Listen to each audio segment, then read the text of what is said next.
Nkwanirizaako gwe munnange akyagyekuumiddeko ensi Buganda anti munnange ensi Buganda kuno kwe kwaffe Kabanda Musoke ow'Ennabalanga Bukoba Kyaggwe akaala amatendo nze nkubuuzaako nateera olunaku olwaleero kansuubire nti munnange oli bulungi munnange nno olunaku olwaleero nkuleetedde amannya n'ensibuko yaago ne kye gategeeza era nga olunaku olwaleero erinnya Ssebirumbi.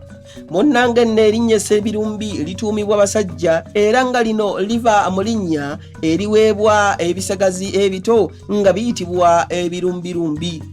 Muno mwe muva erinnya Ssebirumbi.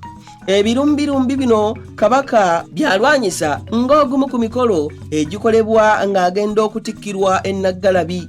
Abawala bayitibwa Nabirumbi ng'oyinza okugamba nti gategeeza ebisagazi ebito. Abange ebyo nno osiibisuseekaawo wabula munzikirize nzire Ennabalanga Bukoba Kyaggwe tuddingana ate mu kitundu ekirala ng'ate munnange nkuwa ebirala. Ayi Katonda kuuma Namulondo.